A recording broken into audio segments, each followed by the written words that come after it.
저희가 살아가는 사회는, 세상은, 또 저희가 속한 곳은 이제 힘들고 복잡하고 또 피곤한 것으로 인식이 됩니다. 그래서 대부분의 사람들은 지치고 또 고단한 마음과 몸을 가지고 살아가죠. 설문 플랫폼 틸리엄 프로라는 곳에서 이제 실시한 이 설문조사에 보면은 이제 전국 10대에서 60대 남녀 1,850명을 대상으로 이제 설문조사를 했습니다. 한국인으로서의 인식에 대한 이제 설문조사를 했는데 그 결과를 보면 36.5%는 이제 경쟁적이다라고 했고 25.8%는 역동적이다. 그리고 17.7%는 복잡하다. 그리고 이제 그 밑에 순위는 피곤하다, 힘들다, 정신없다 이런 식으로 이제 그 결과가 나왔습니다. 다른 설문조사를 보면 비슷하게 이야기를 하고 있습니다. 3040 시대가 이제 점점 쇠퇴하고 있는 이 기독교의 상황을 두고 이제 설문조사를 한 기록이 있는데 지금 현 개신교의 어떤 비율을 보면 19세에서 29세가 43%, 그리고 50대가 43%, 그리고 60세 이상이 이제 52%라고 합니다. 근데 그 중에 30대는 41%, 40대는 이제 37%로 이제 가장 낮은 것이죠. 그래서 이제 이 대상, 가장 낮은 대상, 왜 이렇게 신앙생활을 하는 것에 있어서 어려움을 겪는지 이제 조사를 해보니까, 그래서 30세에서 49세의 개신교인 남녀 700명을 데리고 이제 대상으로 설문조사를 했습니다. 그러자 그 중에 68%가 직장 사회 생활로 몸과 마음이 지쳐서라고 했고, 그리고 기혼자인 경우에는 57%가 가사 노동 및 육아로 몸과 마음이 지쳐서 신앙생활하는 것이 어렵다라고 설문조사를 했습니다. 피곤함과 지쳐있는 상황 가운데 교회에 나오는 것조차 꺼려지고 있다라는 것이죠. 실제로 이러한 신문 기사가 있습니다. 이러한 내용입니다. 일요일 아침에 눈을 떴는데 몸이 뻐근하면 오늘 예배 빠지고 집에서 좀 쉴까라는 생각이 들 수 있다. 창밖으로 비가 쏟아지는 모습을 봐도 비슷한 유혹에 빠지기 쉽다. 기독교 교인들이 실제로 안 좋은 날씨나 조금 더 자고 싶은 유혹 때문에 예배에 빠지는 것으로 나타났다. 일요일 아침은 조금 더 자고 싶은 유혹이 가장 큰 시간이다. 수면을 조금 더 취하기 위해 예배에 빠지는 교인은 54%였고 이 중 18%는 자주 빠진다고 고백했다. 이처럼 저희들이 살아가고 있는 세상은 굉장히 지치고 힘든 곳이다라는 것이죠. 피곤한 곳입니다. 그래서 만성 피로를 달고 살아야 하고 또 절망감, 회의감, 상처 때문에 마음에 우울감을 가지고 살아가게 됩니다. 마음도 몸도 계속해서 지쳐만 가는 시대를 우리는 살고 있다라는 것이죠. 그래서 지금 시대에 유행하는 단어를 보면 이제 번아웃이라는 단어를 쓰죠. 그래서 번아웃이라는 말은 이제 1974년에 미국 뉴욕의 이제 하버트 프로이덴베거라는 의사가 이제 의료진들이 업무에 집중하지 못하고 지쳐 있는 모습을 보고 이제 처음 사용한 단어입니다. 그 의미는 무엇이냐면 심지까지 몽땅 타버려 불이 붙지 않는 상태, 이것을 이제 번아웃이다라고 표현을 한 것이죠. 그래서 다른 독일의 정신과 의사 이제 클라우스 베른하르트라는 분이 계시는데 이제 그의 책에 그 어느 날 갑자기 무기력이 찾아왔다라는 이 책을 보면은 이제 번아웃 증후군에 대해서 이렇게 설명을 합니다.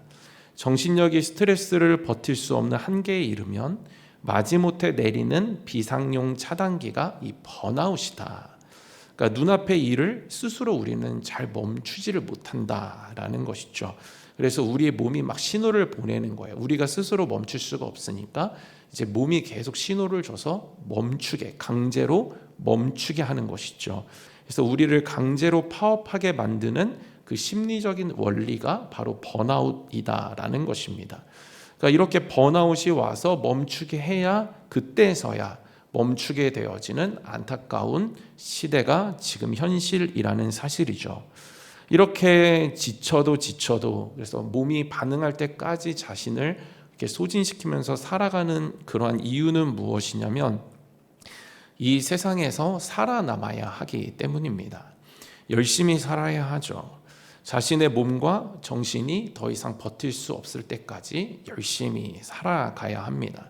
지쳐도 살아야 합니다. 왜냐하면 이 세상은 열심히 살지 않으면 그 존재를 인정해 주지 않기 때문이죠. 그래서 좋은 결과를 내야 됩니다. 우리는 어디서든지 좋은 결과를 내야지만 존재적으로 받아들여질 수가 있습니다. 그래서 힘을 공급받기 위해서 잠시 시간을 갖거나 뭐 이런 지체할 수 있는 공간을 마련할 수가 없는 것이죠. 왜냐하면 그렇게 되면 도태되고 뒤처지는 느낌이 들고 그러면 세상에서 환영받지 못할 것 같은 두려움이 감싸기 때문입니다. 그래서 압박감에 시달리게 되죠. 사회적 성취와 인정이 비로소 나를 살아있게 하는, 살아있음을 느끼게 하는 도구이기 때문에 우리는 그 끊임없는 세상의 강요와 또 스스로 설득하는 그런 속에서 쉬는 것을 사치라고 여기면서 끊임없이 자신을 소진시키면서 그렇게 살아가게 됩니다. 우리는 치열한 세상에서 계속 무언가 존재감 있게 존재하려면 결과물을 내야 된다. 그러려면 최선을 다해 열심히 살아야 된다. 나를 갈아넣어야 된다. 뭐 이런 강박에 살아가게 되죠. 그래서 힘을 충전하기 위해서 이제 쉬지를 못하는 것입니다. 그래서 그냥 잠자면서 회복해야 되고, 근데 또 회복도 잘 안 되니까 또 월요병 뭐 이런서 잘 회복되지를 않는 것이죠. 그래서 세상의 방법으로 해보려고 하지만 또 잘 되지 않고, 또 다른 거 찾아보지만 또 잘 되지 않고, 그렇다 보니까 계속 지치게 되어지는 그러한 또한 여러 가지 삶의 패턴 속에서 자신을 잃어버리고 또 자신의 몸과 마음을 피폐하게 하면서 그렇게 살아가게 됩니다. 뿐만 아니라 이렇게 열심히 사는 이유는 무엇이냐면 인간의 자존심 때문에 열심히 산다라는 것이죠. 그러니까 인간의 교만은 하나님 앞에서 자신의 연약함을 인정하지 않는 것에 있습니다. 사람은 늘 강한 존재가 되고 싶어 하죠. 그래서 본능입니다. 그래서 자신의 약함을 잘 드러내지 않으려고 하죠. 자신의 취약한 부분은 웬만해서는 들키지 않으려고 합니다. 그 이유는 무엇이냐면 약함을 드러내는 순간, 그것이 발각되는 순간 무시당하기 때문이죠. 그래서 무시당하고 싶지가 않으니까 연약함을 보여주지 않으려고 하고 자신의 강함을 막 보여주려 하고, 그래서 포장과 허세에 능한 사람으로 살아가게 됩니다. 그래서 지쳐 있음에도 불구하고 자신이 약하지 않다라는 것을 증명하기 위해서 더 많은 힘을 스스로 끌어서 또 사용하게 되죠. 그러니까 더 급격하게 지치게 되는 것입니다. 그런데 제가 늘 보면은 사역을 이제 하면서 보면은 이제 스스로 강하다고 생각하는 사람들이 이제 연약함에 직면하게 되어지는 것이 그렇게 오래 걸리지 않는다라는 것을 보게 됩니다. 이제 보통 이제 교회 뭐 사역자 그룹도 마찬가지죠. 그래서 사역자들, 부교육자들이 막 여러 명이 모여 있는 그런 공동체, 그리고 뭐 교회 공동체, 성도님들의 어떤 공동체, 이렇게 보면은 늘 불변의 법칙이 하나가 있는데 뭐냐면 이제 힘들게 하는 사람이 꼭 존재한다라는 거죠. 그 중에 한 명, 한두 명은 꼭 그 공동체를 힘들게 합니다. 그런데 신기한 것은 저 사람만 나가면 될 것 같고 그 공동체를 힘들게 하는 사람은 없어지면 될 것 같은 또 다른 사람들이 잠재되어 있던 막 그런 본능들이 막 올라와서 공동체를 또 힘들게 하죠. 막 인수인계가 되게 잘 되는 거예요. 그런데 그 사람 때문에 또 힘든 사람들이 이제 존재하게 됩니다.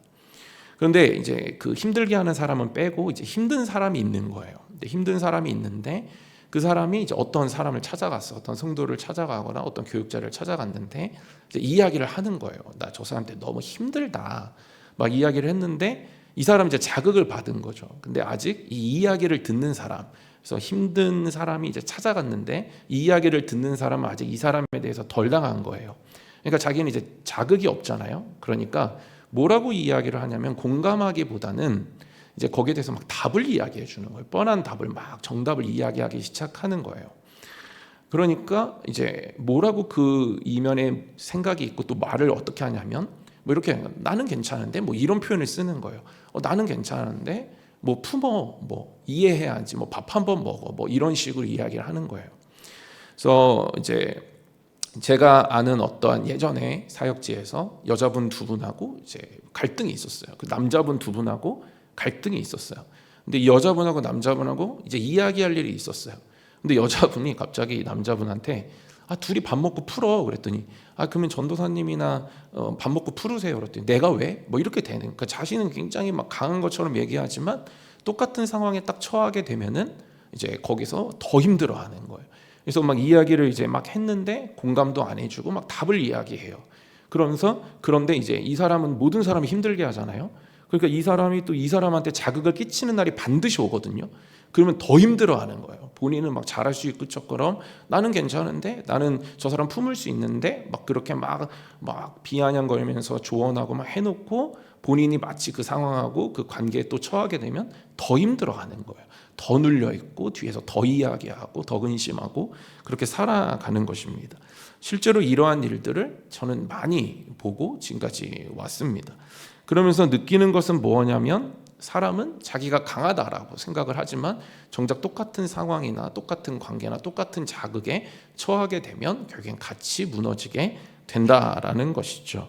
결국 인간은 자기가 강하다라고 생각하지만 마음으로나 정신적으로나 육체적으로나 연약함 투성이일 뿐이라는 사실입니다. 오늘 보면 30절에 소년이라도 피곤하며 곤비하며 뭐 이렇게 돼 있죠. 그러니까 여기서 소년은 이제 혈기왕성한 시기를 이야기를 합니다. 그러니까 무엇을 해도 지치지 않는 그러한 시기를 이야기하는 것이죠. 그런데 아무리 혈기왕성해도 지치지 않는 나이대를 가졌다라고 해도 결국 지칠 수밖에 없는 한계를 가진 것, 연약함을 가진 것이 인간이다라고 기록을 하고 있는 것입니다. 결국에 인간의 한계가 있다라는 것이죠. 인간은 그 힘에 있어서 한계가 있고 지치고 또 소진하고 그러면 또 넘어질 수밖에 없다라는 것입니다. 아무리 지치지 않는 혈기왕성한 그러한 나이대와 힘과 체력을 가졌다라도 결국엔 피곤과 곤비를 느끼게 된다라는 것이죠. 그리고 장정도 넘어진다라고 하고 있습니다. 그래서 번아웃이 오는 것이죠. 장정은 이제 힘의 절정기, 힘의 전성기를 이야기합니다. 그래서 힘이 너무 넘쳐서 자신감에 살아가는 사람들, 자신의 힘을 의지하고 살아가는 사람들을 이야기를 하죠. 그래서 아까 말씀드린 것처럼 나는 끄떡없다, 나는 잘할 수 있다 하지만 결국에는 똑같은 상황이나 힘든 관계에 처하면 또 그 마음과 몸이 무너지는 것이, 그렇게 한계에 직면하며 살아가는 것이 장정이다라는 것입니다. 나는 끄떡없다라고 하면서 자기 자신을 자신하는 사람들도 결국 쓰러지게 된다라는 것이죠. 인간은 그만큼 유한하고 한계가 있는 연약한 존재라는 것입니다. 그래서 29절에 보면은 하나님께서는 피곤한 자에게 능력을 주신다. 그리고 무능한 자에게 힘을 더해 주신다. 이렇게 되어져 있죠. 그러니까 무능한 자죠. 그러니까 다시 말해서 무능한 자는 그 패배주의가 아니라 나는 할 수 있는 게 없음, 뭐 이런 패배주의와 낮은 자존감, 자신감이 아니라 자신이 연약하다고 깨닫는 사람이 무능한 자입니다. 그래서 나는 연약해, 나는 한계가 있어, 이것을 인정하는 사람이 무능한 자이죠. 그래서 나는 연약하다, 나는 한계가 있다. 그래서 하나님을 붙드는 자가 무능한 자입니다. 그래서 무능한 자에게 하나님은 자신의 연약함을 인정하는 자에게 하나님은 그 연약함을 강함으로 바꿔주신다라는 것이죠. 그래서 우리는 둘 중 하나를 빨리 선택해야 됩니다. 나의 연약함을 인정해야겠죠. 빨리 인정해야 됩니다. 돌고 돌아서 막 고난 거치고 나의 무기력, 무능력 막 깨닫고 돌아오면 너무 지쳐 있잖아요. 너무 힘듭니다. 마음도 많이 상해 있습니다. 그래서 우리는 빨리 나의 연약함과 한계를 인정하고 하나님 앞에 나아가야 하는 것이죠. 그래서 나는 연약하고 나의 힘으로는 반드시 한계가 있고 나는 쉽게 피곤하고 곤비하고 넘어질 수밖에 없는 무능한 자다. 나의 힘으로 할 수 있는 것은 한계가 있다. 나는 지칠 수밖에 없는 존재이다 라고 빨리 나의 연약함을 인정하고 하나님을 붙들 때 하나님은 그 무능한 자를 받으시고 그 무능함을 자신의 능함으로 채워주시는 것입니다. 또 하나는 자기 힘으로 계속 살다가 결국 지치게 되는 것이죠.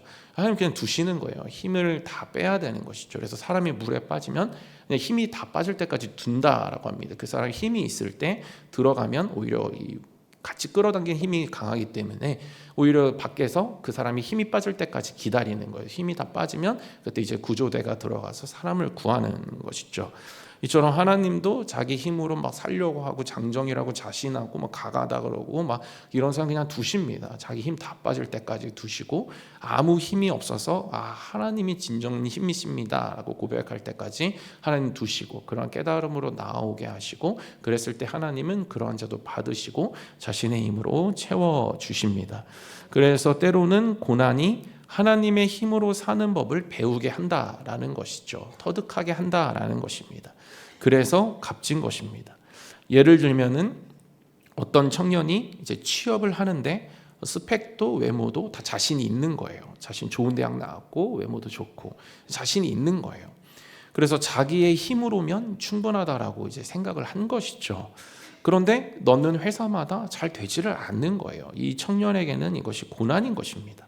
그래서 계속 떨어지는 것이죠. 그래서 막 기대를 해서 컴퓨터에 딱 자기 수험 번호를 치고 딱 쳤는데 불합격 떠 있고 또 불합격 떠 있고 막 계속 이러면은 이제 힘든 거예요. 그래서 그것이 고난입니다. 그런데 그것이 반복되면 반복될수록 힘이 점점 빠지죠. 그리고 어떤 깨달음이 생기냐면 나는 무능하구나. 세상의 화려한 것들, 나의 화려한 것들이 나를 지켜주지 못하는구나라는 그러한 깨달음을 갖게 됩니다.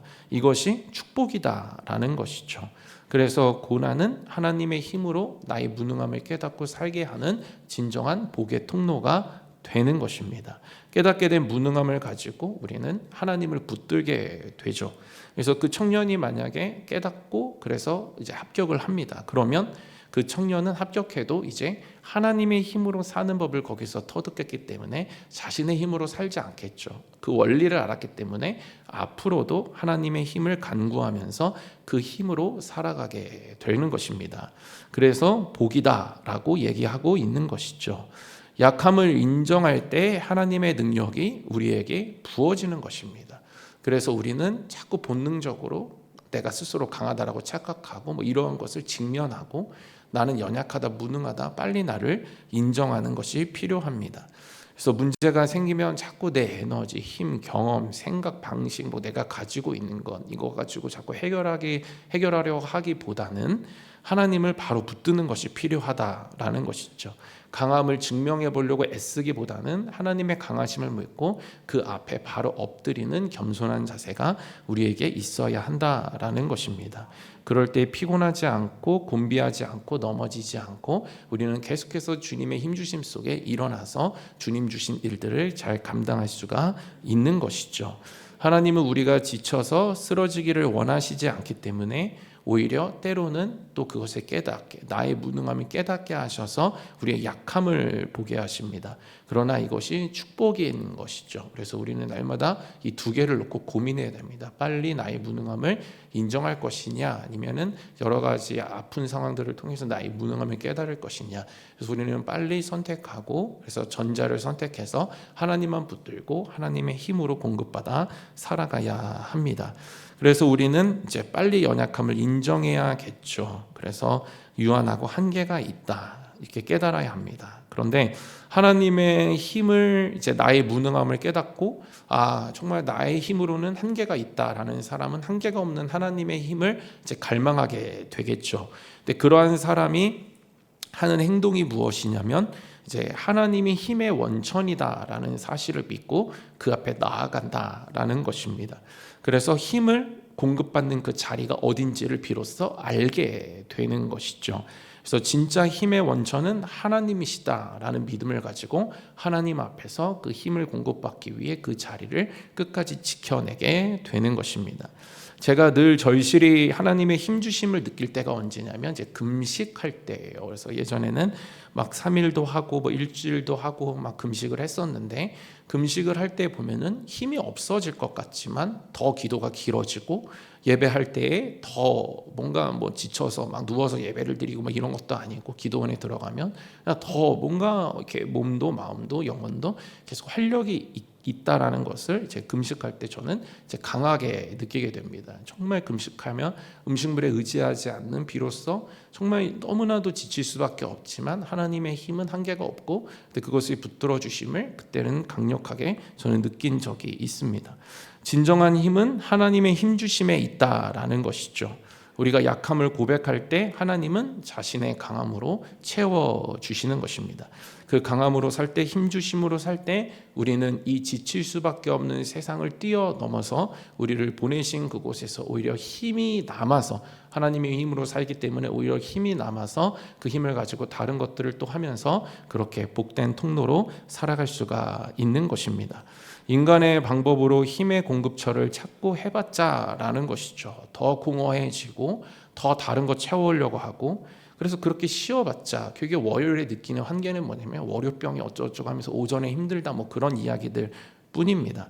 주말에 뭐 이것저것 힘의 공급처를 찾아서 여기저기 헤매보지만 결국에 그것이 나를 온전히 회복시키지 못한다라는 것을 우리는 알게 되는 것이죠. 그것들이 별로 그렇게 우리를 완전히 일으켜 세워주는 회복의 통로가 도구가 되지 못한다라는 것을 우리가 알 수 있는 것이죠. 진정한 힘의 근원은 하나님 앞에서 우리는 그것을 경험할 수가 있습니다. 우리는 하나님의 힘을 공급받아야 한다라는 것이죠. 이 일이 가능하기 위해서는 31절에 오직 여호와를 앙망하는 자가 되어야 한다라고 기록을 하고 있습니다. 앙망한다라는 것은 하나님 앞에서 시간 보내는 자이죠. 앙망은 원어로 보면 기대하면서 기다린다. 그러니까 하나님 앞에서 시간을 보내는 자입니다. 무엇을 기대하고 기다리는가 하면은 하나님의 힘을 기대하고 기다리는 것이죠. 하나님이 진정한 힘의 공급자가 되신다라는 사실을 믿고 그 앞에서 하나님의 힘 주심을 기대하고 기다리는 자입니다. 그리고 그렇게 앙망하는 자에게 하나님은 힘을 주신다라고 오늘 본문에서 약속하고 계십니다. 한나는 하나님 앞에 기도합니다. 그가 처한 상황은 몸도 마음도 다 지치는 상황이었죠. 아이가 없었습니다. 그 당시 아이가 없다는 것은 하나님께서 태의 문을 닫으셨다라는 것으로 여겨졌습니다. 그래서 사람들이 수군거렸죠. 하나님께 지은 죄가 많아서 저주받았기 때문에 아이를 못 갖는 것이다 라고 사람들이 수군거렸습니다. 멸시와 조롱들이 너무나도 많았습니다. 그리고 남편의 다른 아내 분인나까지 옆에서 계속 괴롭히는 거예요. 따라다니면서 괴롭히는 것입니다. 분인나는 또 가진 것도 많았죠. 자녀가 많았습니다. 그래서 더 교만하면서 한나를 격분시키고 계속 괴롭혔습니다. 격분시키는 것은 화나게 하고 짜증나게 하고 감정적으로 상처 주고 괴롭히는 것을 이야기합니다. 그러니까 고의적으로 상처 주는 말과 행동을 분인나가 계속 한나 옆에서 한 것이죠. 그러자 한나는 밥맛도 없었습니다. 극도로 지치고 의욕도 없었습니다. 먹고 싶은 마음도 안 생기는 것이죠. 그러자 한나는 하나님을 바로 찾습니다. 세상의 힘을 찾아다닌 것이 아니라 하나님께서 회복의 공급자, 힘의 공급자 되신다라는 사실을 믿고 그 앞에 그냥 엎드려서 하나님을 기대하고 기다립니다. 그래서 하나님 앞에 자신의 연약함을 한계를 그대로 쏟아놓죠. 그래서 사무엘상 1장 10절에 한나가 마음이 괴로워서 여호와께 기도하고 통곡하며, 그러자 하나님께서 한나에게 힘을 주십니다. 사무엘상 1장 18절입니다. 이르되 당신의 여종이 당신께 은혜 입기를 원하나이다 하고 가서 먹고 얼굴에 다시는 근심빛이 없더라. 다시 막 식욕이 돌고 얼굴에 근심빛이 없고 그렇다니까 마음이 몸을 회복하고 이제 온전한 회복 속으로 그녀가 들어가게 된 것입니다. 너무 지치고 힘들고 몸도 마음도 이제 버틸 수 없을 때 한나가 찾은 것은 다른 힘의 공급처가 아니라 하나님입니다. 다른 방법 연구하기보다는 하나님만을 그녀는 앙망을 했습니다. 하나님만을 기대하고 기다렸습니다. 그러자 하나님께서는 한나에게 힘을 주시죠. 마음을 회복시키시고 그 삶도 회복시키고 앞으로 그 자녀도 복되게 하십니다. 아이 사무엘이 태어나게 되죠. 사무엘은 이스라엘의 영적 무능함을 다시 회복시키는 위대한 인물입니다. 자녀가 그렇게 쓰임받게 된 것이죠. 그래서 하나님의 힘주심은 인간의 한계를 뛰어넘는 일하심까지 포함을 한다라는 거예요. 지금 한나에게 힘을 주셨는데 한나가 그 힘을 가지고 살았더니 거기에 뭐가 나타나냐면 하나님의 일하심까지 같이 나타나게 되었습니다. 우리가 하나님의 힘을 공급받으면 그 힘으로 하게 되고 그 힘에는 분명히 하나님의 도와주심과 하나님의 일하심과 이루심이 함께 있다라는 사실입니다. 그래서 그 힘으로 살면 편하죠. 하나님이 하시기에 더 성공적입니다. 그래서 우리는 더 수월하고 편하고 오히려 그 힘이 남아서 그 남은 힘을 가지고 주변 사람들을 돌볼 수가 있는 것이죠. 그렇다면 우리가 기대하고 기다려야 하는 하나님은 어떤 분이실까요? 이 시간 우리 28절 같이 한 목소리로 읽겠습니다. 너는 알지 못하였느냐?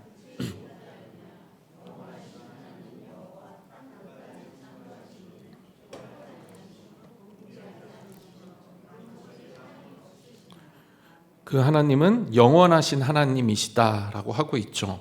그래서 온 우주를 창조하신 전능하신 하나님이시다라는 것입니다. 사람은 돕다가 지치죠. 그래서 나를 도와주는 사람이 오히려 도와주겠다라고 해놓고 본인이 먼저 지쳐서 나가 떨어지는 경우도 있습니다. 그러나 하나님은 영원하신 하나님, 이 말은 뭐냐면 조금 돕다가 그냥 멈추시는 하나님이 아니라 영원히 끝까지 돕고 힘주시는 하나님이시다라는 것을 우리에게 알려주고 있는 것입니다.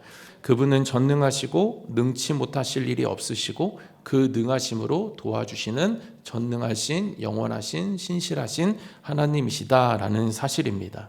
지쳐있는 사람이 지쳐있는 사람을 도울 수가 없습니다. 사람들은 다 지쳐 있습니다. 그래서 돕지를 않죠.